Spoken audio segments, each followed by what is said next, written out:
are the 3 tips to buy the dip successfully in this market condition. Usually, the best time... Ooh, I actually don't know if I want to reveal this. This is like one of the secrets. Okay, these are some golden tips that not a lot of people talk about. What's going on, guys? So today I want to recap some of my long trades and talk about the strategy behind buying the dip and why it's finally starting to work out quite well. And I'm gonna talk about some key tips when you are trying to buy the dip successfully in this market. We're not talking about buying the falling knife or holding onto your bags. And also, it's like freaking hot in Vancouver right now.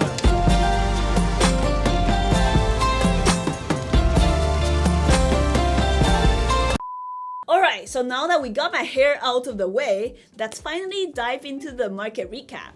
So if you kind of look at the market on SPY, we're finally starting to rally off the lows. So if you think about it, the long strategies on buying the dip would naturally only work once the market, the overall market, the S&P 500 starts bouncing. So on these like really extended red days, there's literally no point trying to buy the dip or going long on any of the stocks. So that's tip number 1. Always check the market sentiment. So today, the market, had a decent bounce the last couple of days. We're bouncing off the lows from the rug pull from the Fed meetings, but we're seeing some decent rally. You can see we're up for continuously for 1, 2, 3, 4 days. So when I see that happen, I'm looking at a lot of what I call market stocks, meaning the large cap stocks that follow the market quite closely. So it has to be the large cap stocks, cannot be the small caps. So that's your tip number 2, stock selection. It has to be the large cap stocks that you're trying to buy the dip on. Because when it comes to the small caps, their strategies and the long strategies set up specifically is a little bit more nuanced. So we're gonna have to talk about that in another video. So back to stock selection. When you're trying to buy the dip, you want to pick the large cap stocks that has shown you, at least on the daily chart, that it has the ability to bounce. So if you look at Nvidia, which is one of the first stocks I started longing today, around 166, I was trying to hold on to potentially to 169, 170s and higher. This one, I only ended up catching about almost 2 points from 166 to 168. So you can see I'm bouncing this around the 166 area. Now, if you draw a line on the daily chart, you can see this whole 155, 160, 166 area on the daily chart. If you kind of zoom out right here, it's kind of like the bottom of the daily chart where this stock has specifically in the past shown that it can bounce from 160s all the way to 190. So we're talking about a potential of a 30-point bounce, at least on the daily chart.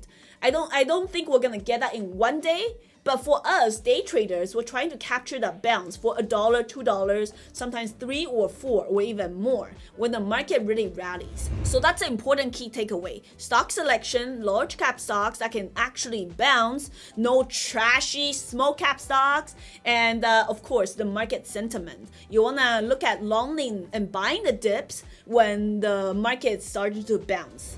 So this is the first trade I did on alongside Nvidia, and this is one I did okay, but I didn't time it that well because I want to show you the second one, Neo. This one I timed a lot better. Now if you look at the intraday chart on Neo and Nvidia, I know they are in different sectors. One's a Chinese stock, one's an American stock, but if you look at intraday, it kind of has a similar chart structure. Because if you kind of look at both of them gapped up overnight with the market. Nvidia gapped up from prior day's close 177 to 174 pre-market. Sold off to the 166 area I was looking at for the long, for the bounce, right? You can see this thing sold off from, almost 10 points, 8 points to a downside before the bounce.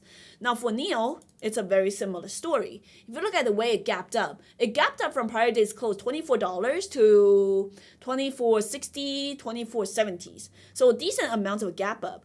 And then this thing also sold off at the open. So they both react similarly to the market.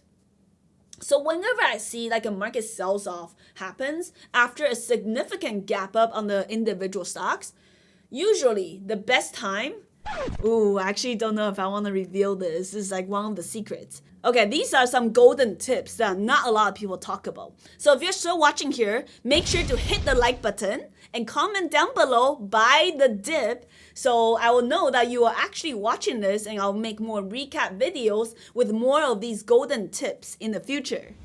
Now, the big difference, so even though the chart and the entries are long, they are all long on NIO and NVIDIA, even though on the surface, they may look quite similar. But what differs is the timing. So you can see I went long around, like this is what, if you look at, I know the dash charts is like really small, but this is almost just above 10 o'clock. 10 o'clock, and this thing bounced from 166 to 169, and it pulled all the way back to 167s around this, what, 10:30 to 10:40.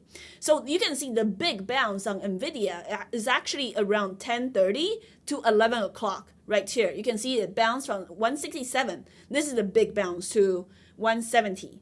Now, NEO, on the other hand, I'm saying that this is a better executed trade because the timing's better. You can see this one actually executed around 10:30 and held it for the bounce from $23 all the way to 23.20s. I sold some, re-added back to full size around 23.10s, and I sold it into 23.40s. So my ultimate price target was actually 23.50, 23.60 VWAP area, but I caught as close to 23.44. So that's pretty good too. But the big difference here is the timing. So there's something around about being 10:30 to 11 o'clock. That is usually the golden time for bounces if you are loaning stocks and buying the dip. Right, we're talking about buying the dip on the huge pullback that we're seeing right now. NEO, you can see gap up, sell off. NVIDIA, same thing, gap up, sell off. So that's a golden time to buy the dip whenever you see the stock sell off after a huge gap up. Now, that's not the same as buying the breakout. Buying the breakout is a losing strategy in this kind of market condition. Just don't do it. I know it worked well in 2021, 2020, but if you buy the breakout in this kind of market in 2022, like 8 out of 10 times, you're gonna get a rug pull. So that's a third golden tip, and not a lot of people know about this, is the 10:30 to 11 o'clock is the perfect timing to buy the dip and on these large cap stocks. You can see it even on the stocks I shorted. So I went long on NEO and NVIDIA. The stocks I shorted are Alibaba and Chewy. Notice that my short entry is a lot earlier on than my longs. You can see I shorted Alibaba from 120 starter. I got a little bit chopped up here, but ultimately added into the VWAP bounce around 120s and down here 119s and shorted into the lows to 117.80. And notice when I've covered all my shorts around here, if you look at a time frame, this is also 10:30 to 10:40. So that's I covered everything here because I know that it's about to bounce. So even though I didn't go long on Alibaba, the idea, the concept is exactly the same, right? If you are a short seller, you want to cover when you know the buyers are coming in. So that's going to help you protect your profits if you are short. Now, one more example here is Chewy. And notice all of these stocks are in different industries. They're all just large cap stocks. So Chewy, same idea. I only went short on the stock, but the bounce also only started to happen around 10:30, 10:40. Coincidence? I think not. So Chewy, this is also one of my favorite strategies, but it's on the short side. It's when a stock is also gapping up on very thin volume after multiple days of a run. A lot of times you see kind of like a rejection of the pre-market highs around 40s over here. Little wick here. I was actually late. I got in around 39.670s, and this thing just fell off and tanked to prior day's close. So I covered some of it around 38.90s and all of it around 38.20s. The one thing I could improve this short is to hold it all the way to 10:30, kind of like what I did for Alibaba. So that would improve my profit ratio for the short setup. So as you can see, it's really beneficial to understand both long, whether it's buying the dip or buying breakout, and also shorting, because you want to balance the two psychology, right? Remember, as a short seller, you want to cover your shorts when the buyers are coming in. And if you are a buyer, you want to buy the stocks when the shorts are covering, when the shorts are getting squeezed. And that's just how the market works. So just to recap on these 3 golden tips for buying the dip strategy that's working out really well in the current market. So number 1, again, market sentiment. The market needs to be starting to bounce. If you look at the S&P 500 or the QQQ, it needs to show you a bottom on the daily chart and not a folding knife.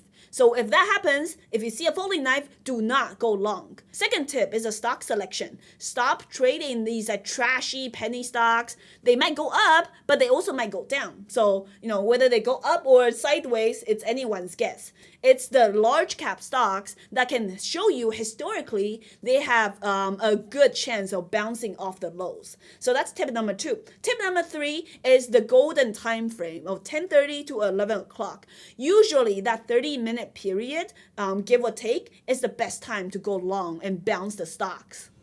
So as you can see, even though the market, officially we're in a bear market right now, there's still money to be made going long and short. And if you're trading with a small account, make sure to watch my latest video on the best way to grow your account in 2022. If you learned a few things on my buying and shorting strategy, make sure to comment down below, buy the dip. And remember to hit the like button on this video, especially if you want to see more trading recaps like these in the future. Thank you guys so much for watching as always. I'm the Humble Trader, and I'll see you guys next time.